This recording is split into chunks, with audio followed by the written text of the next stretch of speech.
as you can see from your handout there, this is lecture 3. So I devoted the first day and the first 2 lectures to examining Celtic wisdom. And now the second day and the next 2 lectures will be looking at, spirituality beyond gender. So lecture 3, you should have a handout. Everybody got a handout for you'll see the overall trajectory where we're going. The first piece I want to look at is the idea of a woman as priest. So we read at the very, very beginning of the Hebrew scriptures in chapter 1 of Genesis that God created us in his own image. And the phrase that's actually used in Genesis, God created them male and female in his own image, he created them. And we sometimes get the impression that this means that God created males in his image and God created females in his image. But that's not actually the meaning of the scriptures. The meaning of the scriptures is that in order to be a full human being in God's image, you have to be both male and female. So it's not that God created males, that to be built in the image of and likeness of God is to be both male and female.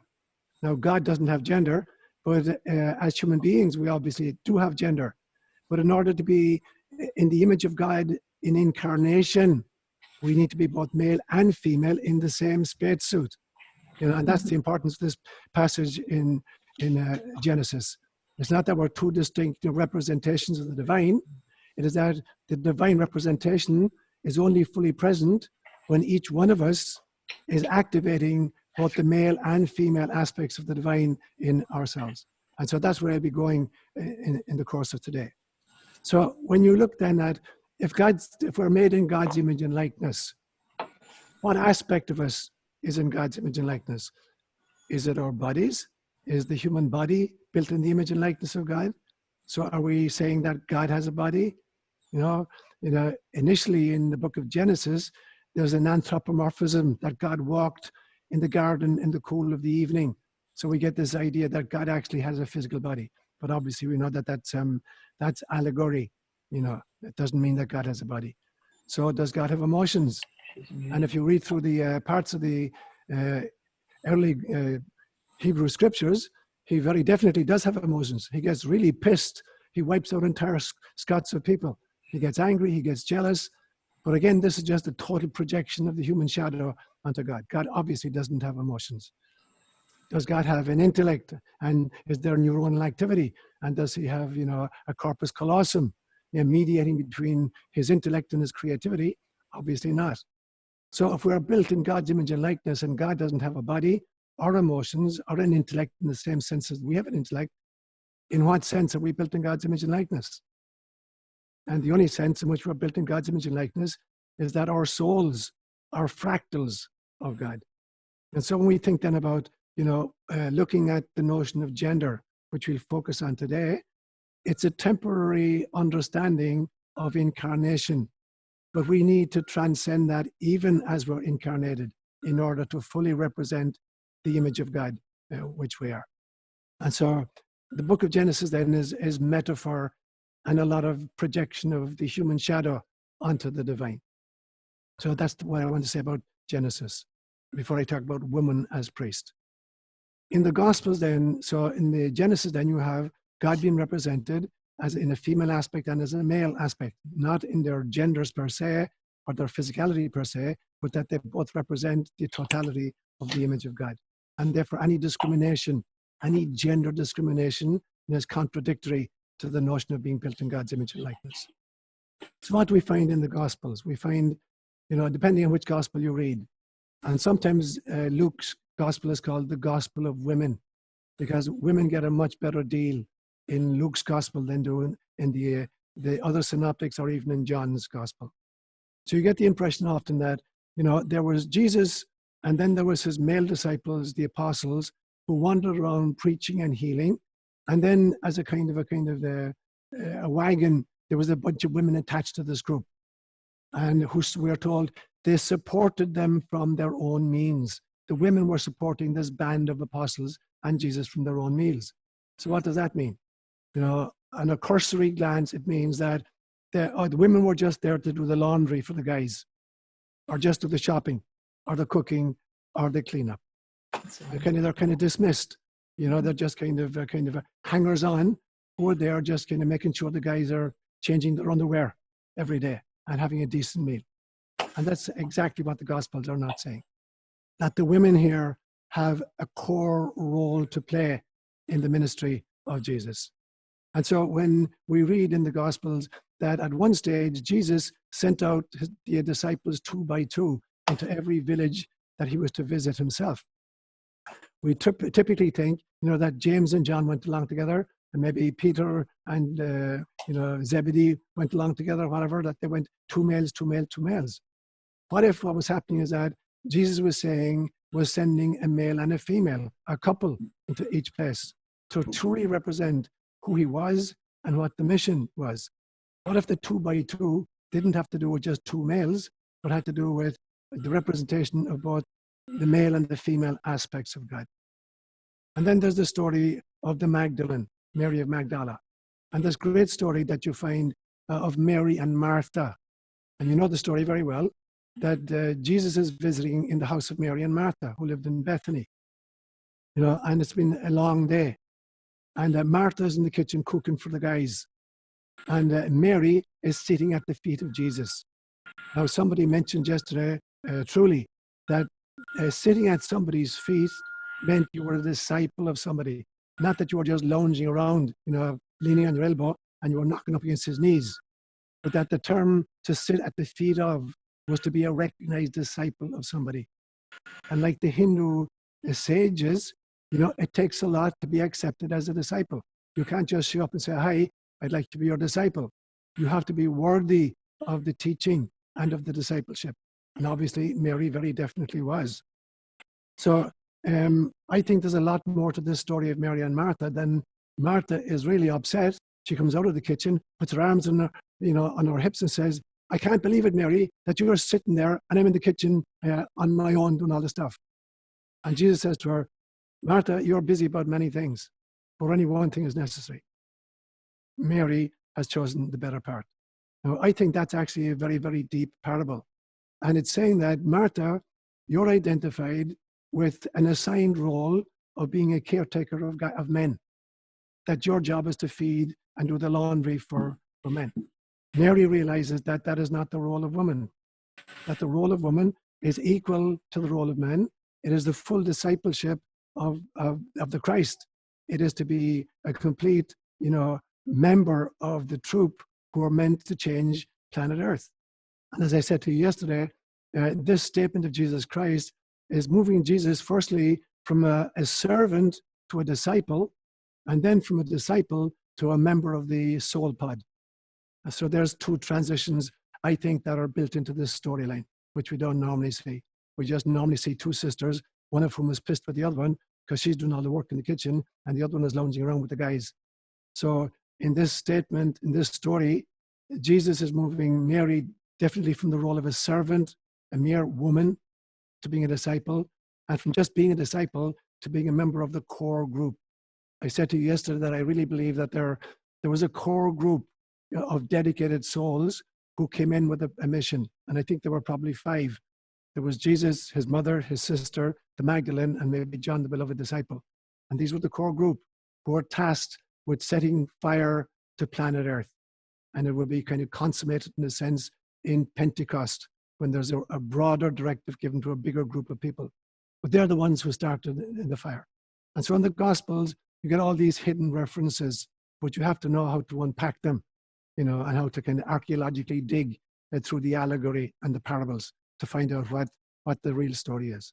So that's what you find, I think, if you dig into the Gospel accounts. If you look closely at the early church, there are hints in the Acts of the Apostles, which is the second part of Luke's work. Luke wrote a Gospel and the Acts of the Apostles, but basically they're 2 parts of the same book, and they're actually dedicated to the same person, a guy called Theophilus. And so when you look through the early Acts of the Apostles, and when you look through early church history, you find that women had very significant leadership roles. That very, very definitely Mary, the mother of Jesus, I'm sure, as not just a member of the church at Ephesus, that she was the guiding spirit the mother of that movement. I said to you yesterday, I believe that Mary gave birth not just to Jesus, but to the Jesus movement. Later, that credit will be taken away and will be given to Peter and to Paul.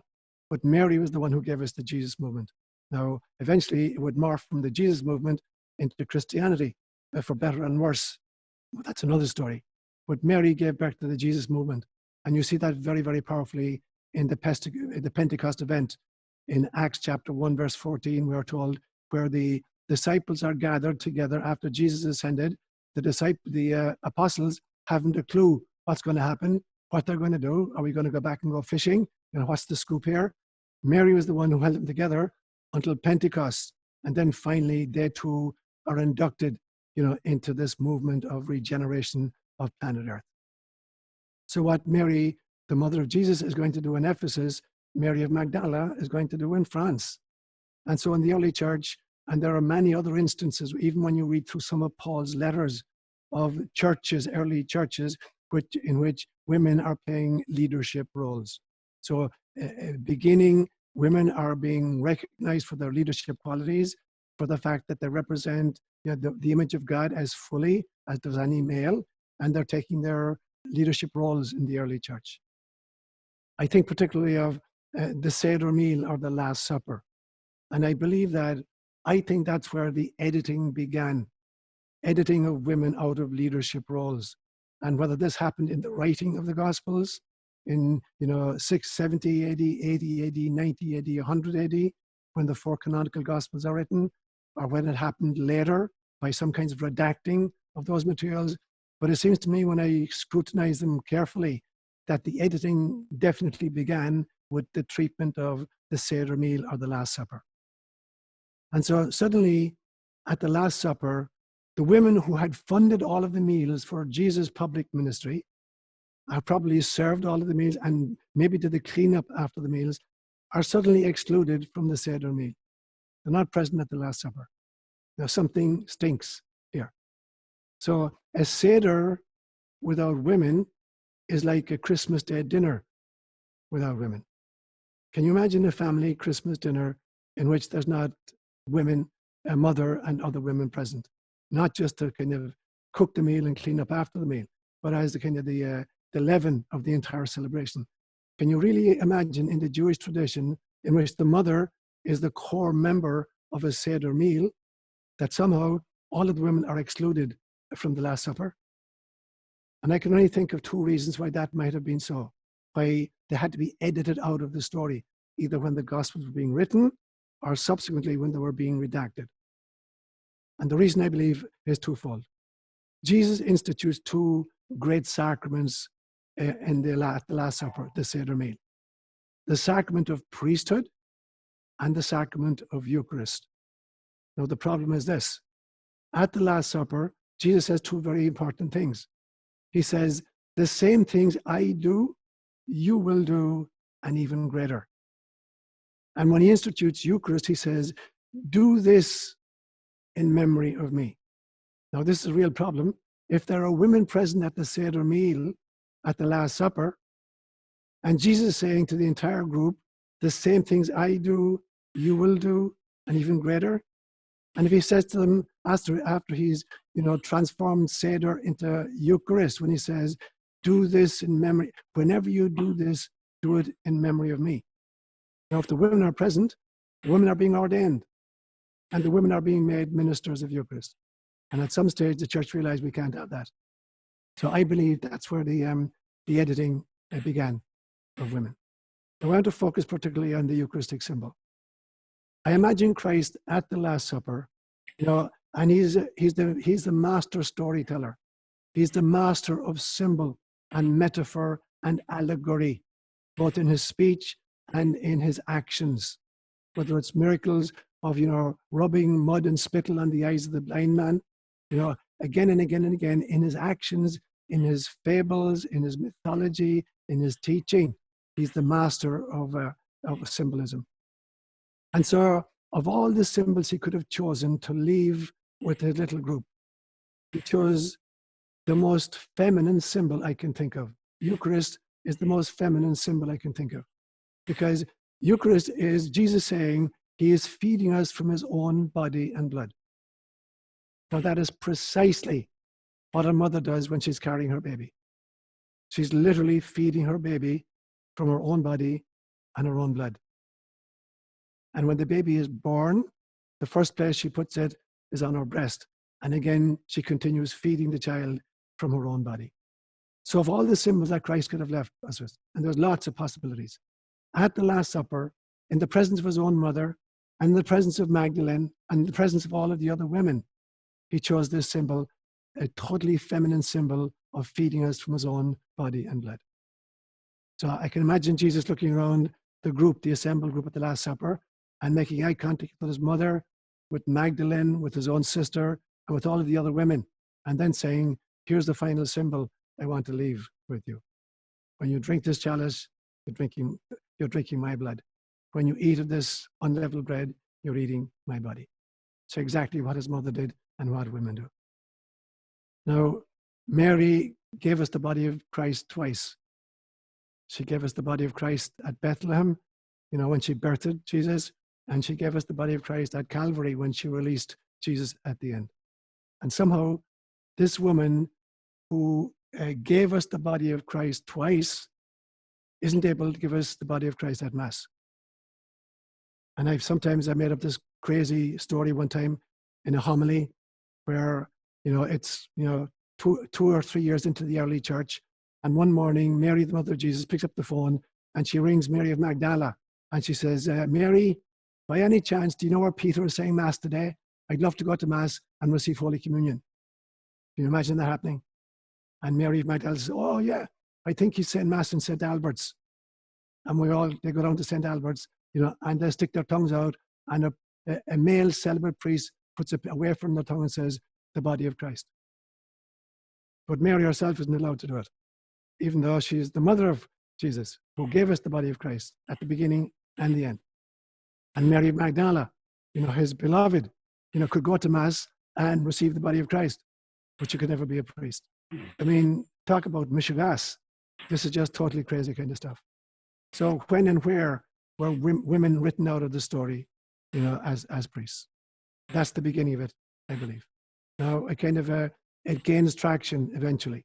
So in number 6 there, I call it the Jewish priests.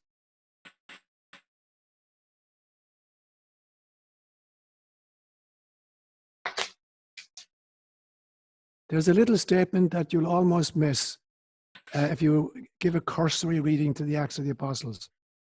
And it's a statement, and we don't very, very often even realize it. According to the Acts of the Apostles, very many priests, Jewish priests, joined the Jesus movement. There's just a one-line statement in the Acts of the Apostles, and most of us read it and never even realize what it's saying. A whole bunch of Jewish priests joined the Jesus movement.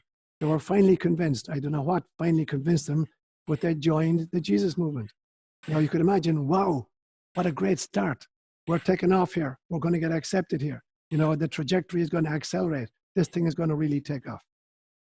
It's a two-edged sword, because on the one hand, it gave it some kind of respectability. On the other hand, where you have priests, you have clericalism, and you have hierarchy.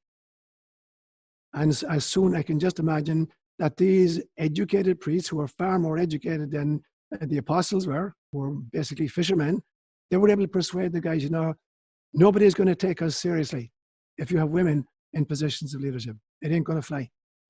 Nobody's going to give us respect. And so we got to do something about this notion that, women can be leaders of a spiritual community. And so slowly, you get women being kind of written out of the story over a period of time.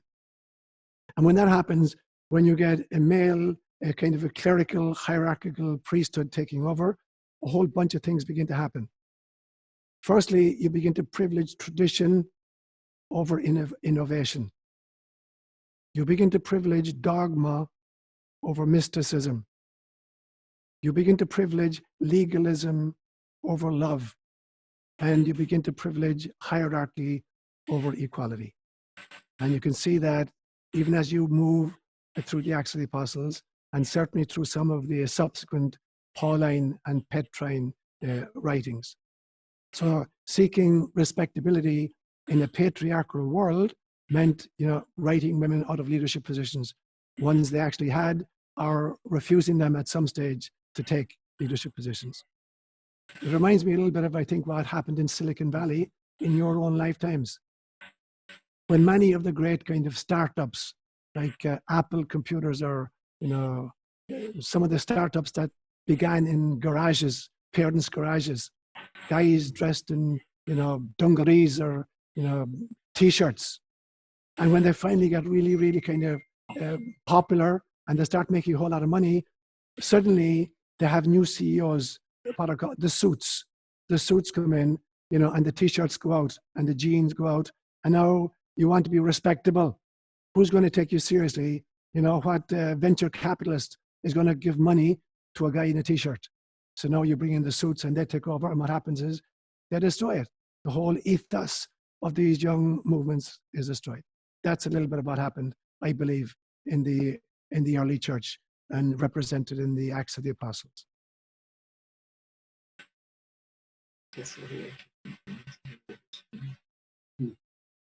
By Constantine, it was pretty much a done deal. So for the first maybe 150, 200 years, Christianity is a persecuted sect. And I think during that period, there may well have been lots of women leaders still. But in 313 AD, after a famous vision, Constantine, regularized and accepted, the Christian movement as a regular church, not as the only religion of Rome, but as a legal religion of Rome. And then around this period of time, Rome is under constant siege from the Celtic tribes of, particularly around Germany. The Vandals and the Goths are constantly raiding Rome. They sacked Rome in 431 and they sacked Rome again in 461, but there are constant incursions even at the time of Constantine. And so Constantine actually moved the empire, the seat of the empire, from Rome to Istanbul, which he renamed in his own honor, Constantinople. So at this stage, he's looking for some kind of a really strong organization that can hold his empire together back in Rome. And the Christian church steps into that. But at that stage, Christianity has churches all over the Roman world, all doing their own shtick. They're not being driven by the same, ritual or by the same theology. And this is not going to fly. This won't work for Constantine. So it's actually Constantine who calls the very first council of the church, the Council of Nicaea, in 325 AD. And he gets the church fathers together, and there's a mandate that they have to come up with a creedal formulation that will unite all these disparate groups. You can't have people doing their own thing all over the place. And he won't let them out of their conclave until they come up with a version. And you and I, we learn that, every Sunday in church with the Nicene Creed. So this was the agreed upon dogmatic articulation of the beliefs of the Jesus movement that recently become Christianity. Now, so at that stage, then women are completely ruled out of it. At that stage now, hierarchy is in control and law is in control over love. So that's what I want to say about Constantine. Thereafter, you get this, what I can only describe as a schizophrenic attitude toward Mary, the mother of Jesus particularly, and to women in general, as far as involvement in leadership in the church is concerned. So when you read through the devotion to Mary that the early church had and Christianity had, right down through the ages, this survived right through all the vicissitudes of the Dark Ages and Crusades and Inquisitions and Protestant puritanical Reformation. Up to then, it survived this extraordinary devotion to Mary, almost as if she was being divinized. She was actually given titles like Theotokos, the God Carrier. But even that fact didn't allow her to be a priest. The fact that she herself allegedly was immaculately conceived by her mother Anna, and therefore was not subject to original sin, according to Augustine, didn't qualify her for being a priest.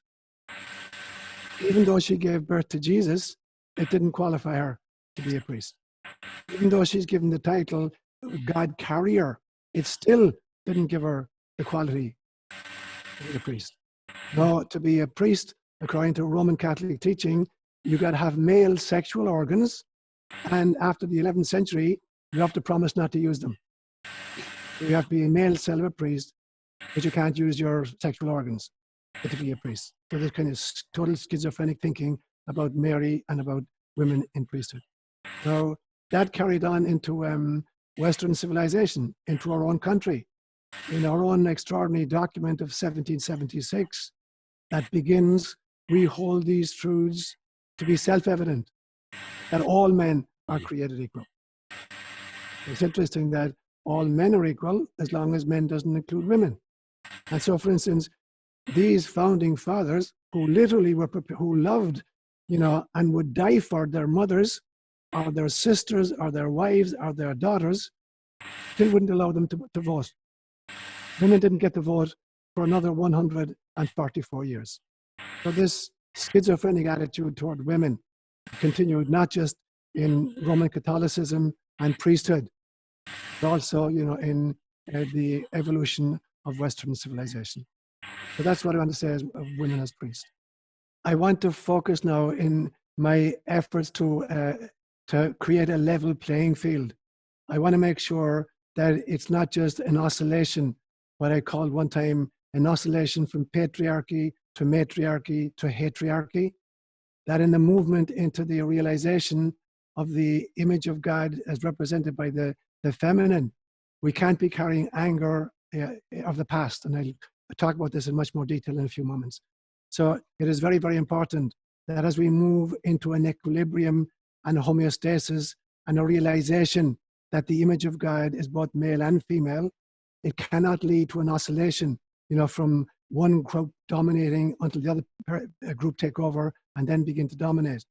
So being angry at this stage with a period of world history which was patriarchal is a total waste of time and a total waste of our energy. It is simply feeding the morphogenetic field of violence. So the response has to be very, very different from that of anger or unforgiveness. Anger at the patriarchy and unforgiveness of the past is a terrible waste of our energy, and it is not going to create a future of love. It's actually just creating another version of what I call the global tulpa. Thoughts create literally beings, thought forms, which we then interact and which influence us. You know, and that tulpa, that energy field, you know, decides how we're going to proceed as a human culture. So I make it appeal to everybody out there to not let your minds go into any kind of anger against the past or unforgiveness against the past, and then hope at the same time to create a peaceful future. Replacing an outdated, domineering patriarchy with a reactionary matriarchy is just swinging the violence from one extreme to the other. The only changes that ever move us along the evolutionary trajectory are slow, measured, love-driven changes that transform us. Any kind of a rapid, angry-driven change just replaces one form of tyranny with another form of tyranny. And I saw that again and again and again in my time in Africa. African nations were getting their independence in the late 1950s, 1960s, and early 1970s. And what I witnessed was that regimes, guerrilla fighters who were trying to overthrow colonialist regimes, and the colonialist regimes needed to be gotten rid of. But when the guerrilla fighters resorted to warfare to oust the colonialists, what happened immediately after independence was always civil war, in which competing groups of guerrilla fighters now duked it out among themselves. And some of these wars are still going on. The last thing in the world that our world needs at this stage is the overthrow of the patriarchy by an angry matriarchy, which just replaces one form of tyranny with a different form of tyranny. The greatness of Mary, the mother of Jesus, and the greatness of the Magdalene was this. The greatness of Mary was not that she was angry against Rome that crucified her son, or against Jerusalem, you know, who offered him up, the high priest, for crucifixion. The greatness of Mary was her compassion and her healing for everybody who's trapped in samsara. That's Mary's greatness. And the greatness of anybody who would want to be a follower of Jesus and model themselves on Mary of Magdala or Mary, the mother of Jesus, it's going to be the same love-driven transformation that's going to affect the change. It will not be anger, and it will not be unforgiveness. So the flip side of that, if we don't do that, here's my prediction of what will happen. I call it the demonization. If at this stage of world history, because of the liberation of the feminine face of God, that what we do is to demonize the masculine. What is the message that you mothers are giving to the boys that you're raising? If we demonize the masculine just as masculine, that is evil in its own right, how are you going to raise your boys? It's going to have two terrible consequences. The first one is that it'll either lead to the emasculation and the feminization of your sons, who will then grow up with a wretched, shame-based, guilty self-image for the crime of being male. That's one possibility. And the other possibility, and they're both possibilities, they could both happen actually, there's going to be another group of angry, reactive, over-masculinized men who will refuse to be downgraded. And if you really want to weaponize gender, you have the makings of the destruction of planet Earth. I can think of no more successful plan of destroying planet Earth than to weaponize gender. We do that, and we can call it quits. Project Homo Spiritualis is over and done with. So the final thing I would say about that is this. If you subscribe to a theory of reincarnation, which I very strongly do, because I've had personal experiences of previous lifetimes. And the very, very first lifetime that I remembered was being a young girl in Tibet, giving birth to her own firstborn child. It's my very first memory of a past lifetime. And I know I've recovered other memories in which I've been a female, and memories in which I've been a male and a soldier and a priest, various incarnations. But I guarantee you, in my theology at least, that every single one of you has been both male and female in previous incarnations. So whatever kind of gender you find yourself in right now, however you identify gender-wise, if you're angry and unforgiving in that articulation, then you're a very young soul. You haven't learned a whole lot from previous incarnations. If you're just replacing now anger against the other gender because you're in a particular gender now, and I guarantee you, you were in that other gender that you now are angry about in past incarnations, and were probably equally angry at that stage against the other gender, you're a very young soul, or you're not committed to evolution. If whatever form you find yourself in right now, in a male or a female spacesuit, if you're driven, if your evolutionary trajectory is driven by anger against the other side, you're wasting this incarnation. And not only that, you're creating a global crisis for planet Earth. The example of Mary is an example of getting on with the job of forgiveness and love, because Mary too, I believe, in previous incarnations or in subsequent incarnations, has visited planet Earth in a different gender. So this is the importance of a spirituality beyond gender. Foregoing completely anger and unforgiveness of all kinds, and moving into a spirituality which is beyond gender. And I'll focus in much more detail on that in the second lecture this evening. Section C here, I call Jung and the Anima, Animus. So Carl Jung, I believe, was I personally believe, was the greatest psychologist of the 20th century. For me, he's a much more important figure than Freud was.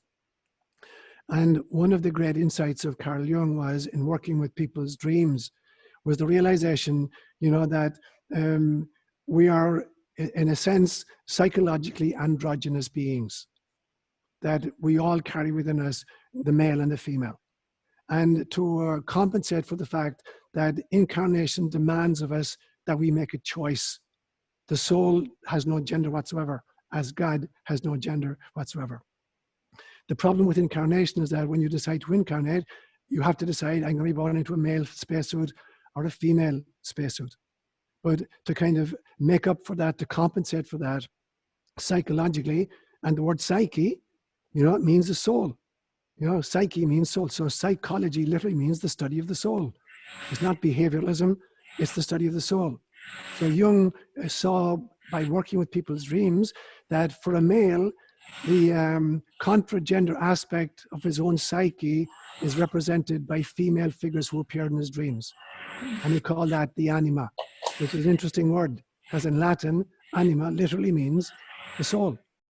And so Carl Jung claimed that when a man has a dream in which a woman appears, any woman, whether it's his mother, his sister, his wife, or an unidentified female person, it represents the female aspect of his own psyche. And it represents particularly his own connection to his creativity. Because in some senses, in the brain, left side of the brain is kind of the intellectual, logical, rational side, often identified with the male. And the right side is the creative, passionate, loving side, often identified with the female. And the corpus callosum. Very, very often, we're socialized, either as males or females, to listen just to one side or the other.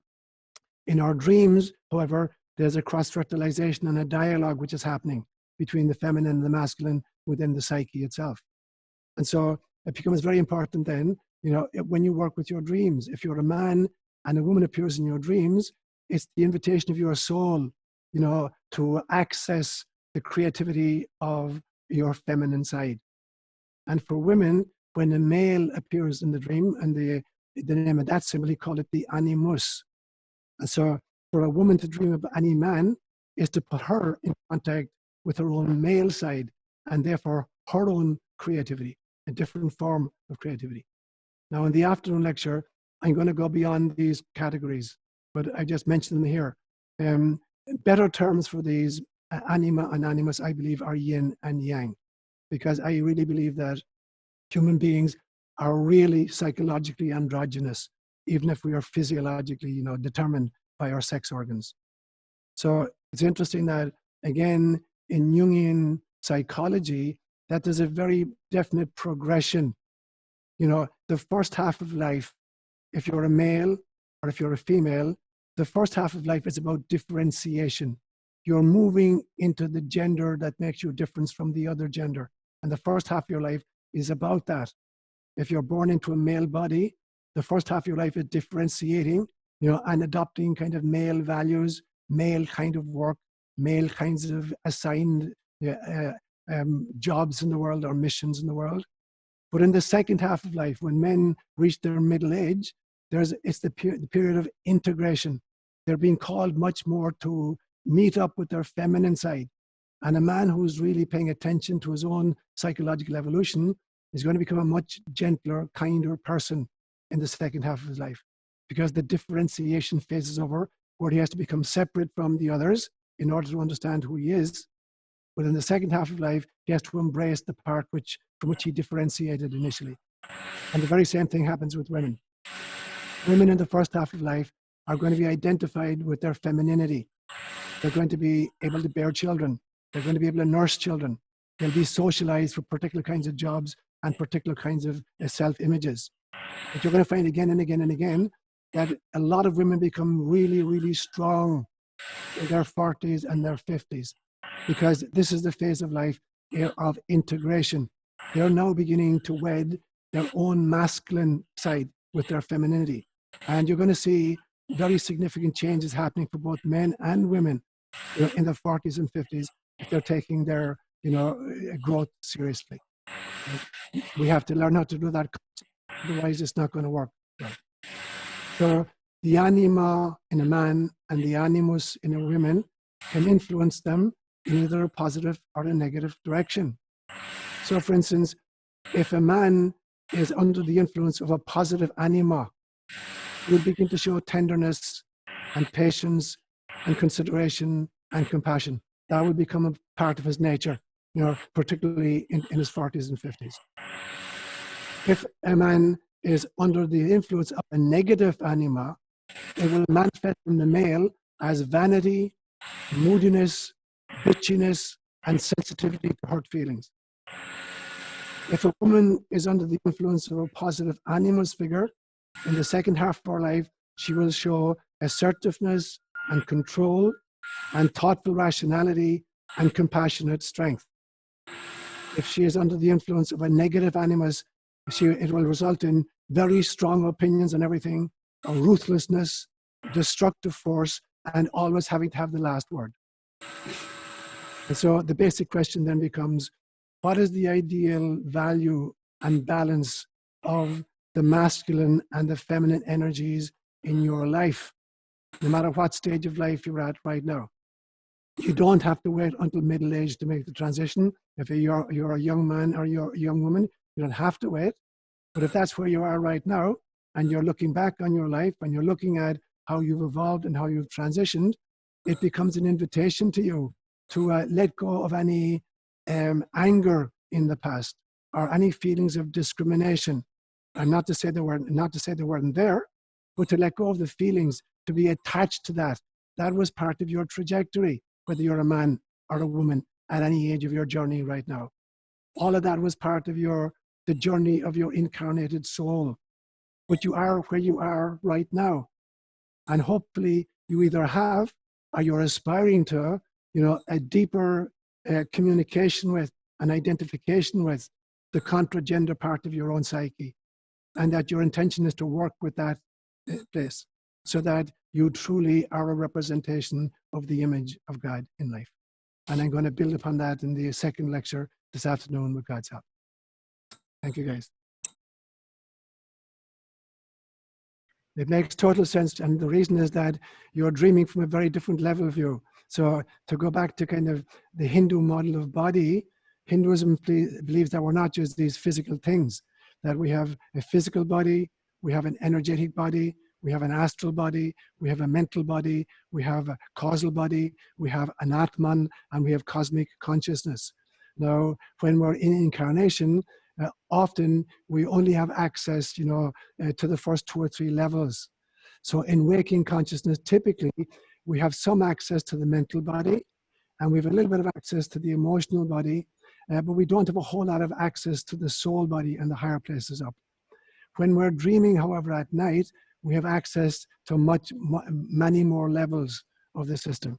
And so the dreams are more accurately able to represent to us, higher and higher self-understandings.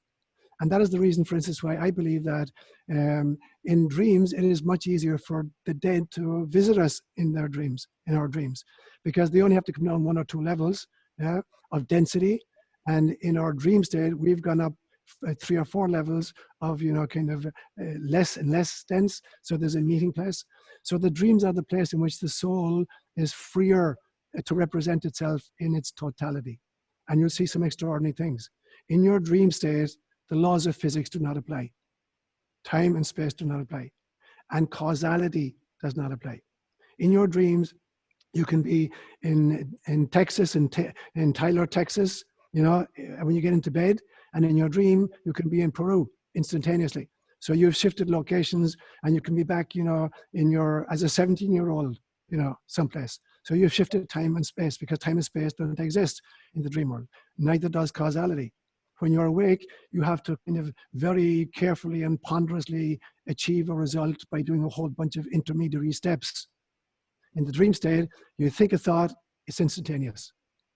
In your dream, you are the creator of the dream, you are the director of the dream, you choose the locations, you choose the costumes, you create the plot, you create the script, and you act out all of the parts. You identify with the dream ego, but you're actually playing all of the other parts as well. So in that instance then, you're far, far more than Trish Hamilton, living in a female body in Tyler, Texas. And so the images that come to you are representative of the kind of the subdued or subjugated masculine side of you that was socialized out of you as a young girl. And now you have access to that in a way in which you didn't when you were away. Can I make a quick response, Joe? I don't want to be your dream interpreter, but I just offer you a few suggestions. If that were my dream, here's what a part of what it would be saying to me. And you're absolutely right. I did come from a big, large Irish boisterous family. That's almost tautology to say that an Irish family is boisterous. So if that were my dream, and a woman came in the dream, to me, it would represent my own femininity, obviously, my own anima figure. And I would imagine for me that, being a male in my family, and particularly being the firstborn child in my family, I'm assigned a very definite role. And it very definitely is a male role as kind of the firstborn of the family, the firstborn male of the family. And that the female, the creative energy that is visiting me is frightened of, because when I get back into the family dynamic, I go back into role. I go back into my masculinity and the firstborn and the responsible male, intelligent kind of guy. And that frightens her off. There's no room for the feminine in a family which totally identifies me with my masculinity. So if that's what my dream, if that were my dream, I'd be thinking, okay, so how do I reconnect with her? And I'm glad that you actually did, that she came back and you said, I'm not the same guy. I'm no longer being defined, by my family as just a male, and I'm being liberated. I am now, identified with my soul. Brilliant dream. Thanks a million for sharing that. Okay, so let me respond to you. I get your message, love. Okay. So the message that's coming through really clearly for me, and you're kind of you're owning it, is that this is something that you're wrestling with interiorly, and that's very important. So the past history, as well as I do, from our conversations, you've had lifetimes as a male, and so it becomes really, really important, that you not get identified in this lifetime with, the vicissitudes attendant upon the female, psyche in the world in which we live. That the fact that this conflict is arising for you is an invitation for you to create healing, not just for Leela Hutchinson, but to create healing for our times. And the only way to create healing is through loving, compassionate forgiveness. Anger at the past, or a focus on the kind of the treatment that you or anybody else is receiving, that's not going to do it. What's going to do it is becoming a Mary, responding to the crucifixion of our son with compassion for everybody who's caught in samsara. That's what's going to change the world of our times. But all of us are going to have to, experience the symptomology before we have the courage to get into the healing stage of it. Now, there's two possibilities. Once we experience the symptomology, the danger is that we identify with the symptoms, and are angry, why me? The mission is that we see the symptoms as an invitation into healing of myself, firstly, because that's what I experienced the problem initially, and then healing of the world. And so whenever I find myself wanting to focus on people who've hurt me, or focus on present situations where I feel unseen or discriminated against, I have to immediately counter that with a realization that I chose to be here now. I chose my period of human history. I chose my family. I chose my culture. I chose, the circumstances of this incarnation precisely to deal with such situations and to offer healing and a way forward for it. And so we have to again and again and again, counter the negativity or the feeling of, poor me, or I'm discriminated against, with love, forgiveness, and healing for the world. Yeah, I just give you, I don't do a television set, so I don't see the news, but occasionally, if I visit Ireland, I'll watch something she's watching. And what I'm seeing is that there's been recently in American politics particularly, a group who are claiming that, while white male patriarchal figures, are the entire problem in America. And when, the political arena was offered a woman of color, I think, was it Tulsi Gabbard? She was rejected. And instead they've chosen two white males. And so there's this anger against white male patriarchy, and the demonization of the white and the male. And as a white male, I don't like to be kind of targeted that just because of the color of my skin or the fact that I'm a male, that I'm the problem of the world. I don't think I'm the problem of the world. I think the world is in a situation where we've evolved through time out of a patriarchal society, and people did what they needed to do in order to kind of represent a balancing of the equation, and we're doing that. But anger is not going to take us forward. And certainly giving young boys the impression that they're the problem here, and that the fact that they're born white or male means that they're somehow privileged in a way that others aren't, and they need to get out of the way, and that somebody else take over the running of the world. That's not going to lead to peace.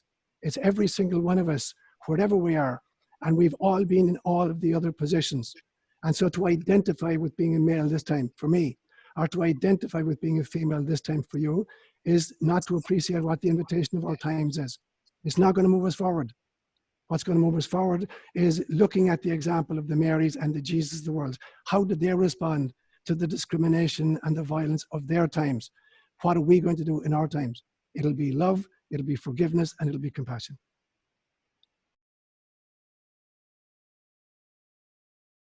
That's brilliant. I totally agree with you. And to kind of complement that, I would say it's equally true of Mary, that Mary brought in not just the feminine by giving birth, carrying Jesus, giving birth to him and nurturing him. She brought in the masculine, this extraordinarily strong woman who dealt with what she had to deal with and still came out the other side, you know, creating a Jesus movement. That she represented the fullness of God's image, and Jesus represented the fullness of God's image. It wasn't that she represented the feminine and he represented the male, but that they were both exemplars of what it looks like when you see the full image of God walking in a human spacesuit.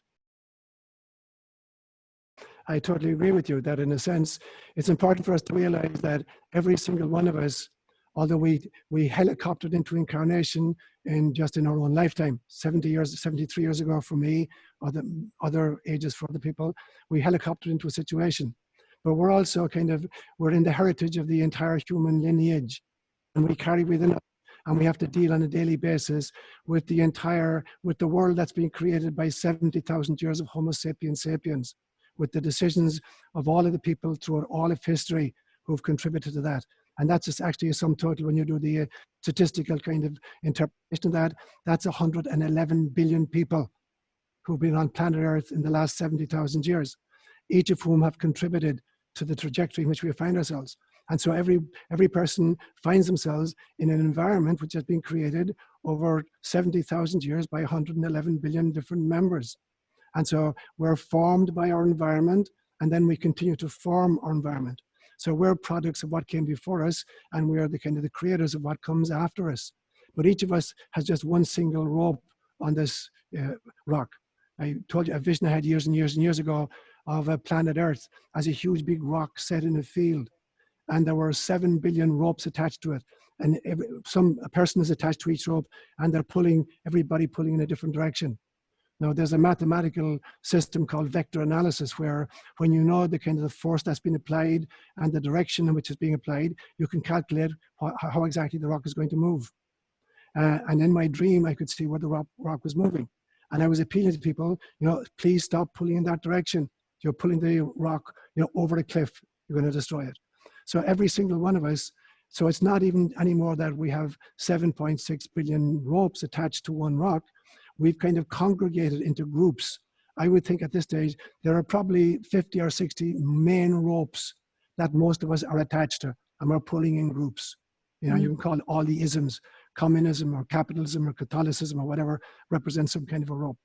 The question is, can I elevate above the battlefield and see where the combined pulling is leading planet Earth, and then decide whether or not I want to be pulling on a different rope. But the mothers you mentioned, in a sense, they're the product of 70,000 years of training. But they're contributing by the way in which they're raising the next generation of kids. So it's the same thing. We're both, we're products of and we're creators of the future. So in some senses, we then have to look back. And for me, that was the image that came to me, elevating above this field and watching all these people pulling on these rocks and saying, okay, to which group do I want to attach my effort? And therefore, what heritage am I going to bequeath the next generation? But even as I'm pulling the rock, I have to forgive those who feel they need to pull in a different direction. I have no guarantee that my perspective is the correct one and that their perspective is the wrong one. So all I can say is, this is the best insight I have at the moment. And I'm doing it out of love and out of compassion. I'm not doing it out of anger or unforgiveness. And so as I help to mold or model the generation that is to come, I firstly have to identify with the male and the female in myself. And then in my raising of the next generation as a priest, I have to do it from that place, and then take responsibility for whatever contribution I have made to the movement. No, she pulled it out of her soul. It's absolutely right. And that every movement of the human psyche at the moment is predicated upon our previous histories. And I don't mean just since we were born in this incarnation, but our previous trajectories. And that's what's partly what's called karma, that we carry with us, the lessons learned or not learned in previous incarnations. And as I said to you many, many times, that my understanding of karma is not that we're being punished in subsequent lifetimes for mistakes we made in previous lifetimes.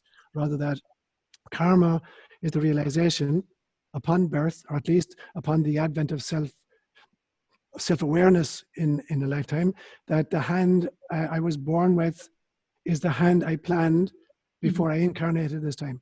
So karma is not a punitive mechanism. It is the soul group and the mentor, the heavenly mentor, figuring out with me what kind of conditions do I need to come experience in the next incarnation in order to continue my growth.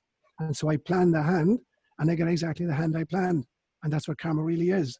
And I've said to you then that fate is what happens when I misaligned with my karmic mission.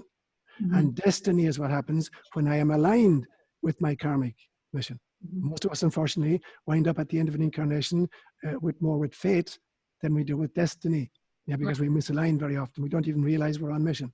And so part of your karmic mission is to try to deal with, the experiences generated in previous incarnations. And part of it, as you say, what she said to you, that you actually experienced more lifetimes as a male than you did with a female. But now you find yourself in a female form at this stage, and you're, to use your own words, you find yourself kind of judgmental about the kind of the male attributes, and not just as you find them in males in your life, but as you find them yourself. So rather than being judgmental about your own male attributes, it's an invitation to say, that's an important part of the image of God in me, Karen, as a woman, in this stage. So how do I integrate that rather than kind of criticize it? How do I use that as another kind of a tool in the kit of incarnation? It's a great question, and there are two answers to it. The first answer is that the patriarchal system was such that women do the cooking in the kitchen, and the most important answer to it is that it is either a real incident or an allegory to point out the transition from a society in which women could work in the kitchen, but they couldn't be disciples, let alone part of an important soul pod.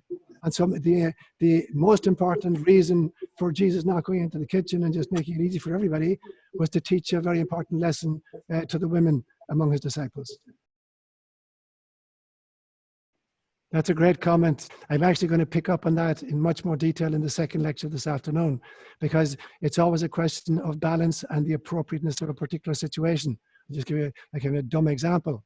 If you, April, come across a car accident in which a 2-ton truck has turned over and there's a young child trapped underneath it, and you somehow get the truck and you lift it up while somebody pulls the child out from it, you're kind of, in some senses, stereotypically, you're kind of touching your male energy.